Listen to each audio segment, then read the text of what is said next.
Hey guys, welcome back to Electrical Car Repair Live. Thank you guys for watching and subscribing to the channel. Today will be super helpful video to any of you having a Ford C-Max generation from year 2012 to year 2019. In this video today we will explain where the AC pressure switch is located and how it can affect your AC not to work, guys. Your AC system may not work just because of a simple switch. We'll explain where it's located and what it can, why it can do that. Before we start, let me just tell you a little bit about us. Every single car we get here at the garage, we try to make at least 200 to 300 free repair videos. Why we do that? Simply because our mission in the shop is to save you as much money as we can. All we need, guys, in return, please subscribe to the channel, like the video. That way we can keep making these absolutely free videos for you. Now, if you need to buy a new AC pressure switch, tools, parts for a really good price and quick shipping as well, check out the link in the description of the video below. That's where we get all our tools and supplies from. So with that being said, let's explain what we have specifically here. This is a Ford C-Max with a hybrid engine, but even if you have a non-hybrid engine, the location will be similar, okay, or we will teach you how to find it.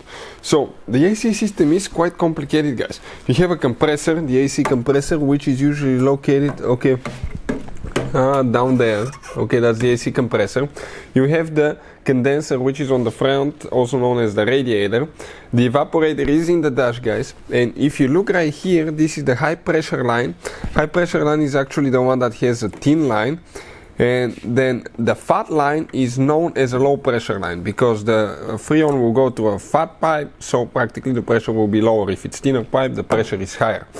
And usually, guys, the AC pressure switch is located, okay, on the high pressure line. And if you look right here now, it needs to measure the high pressure. If you look right here, you come down, okay, that device right there is your AC pressure switch.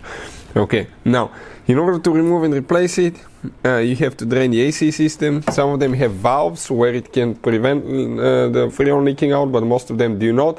So I would recommend to always drain the AC system all the way, vacuum it. Don't just drain it in the atmosphere because that's highly illegal and it kills the ozone.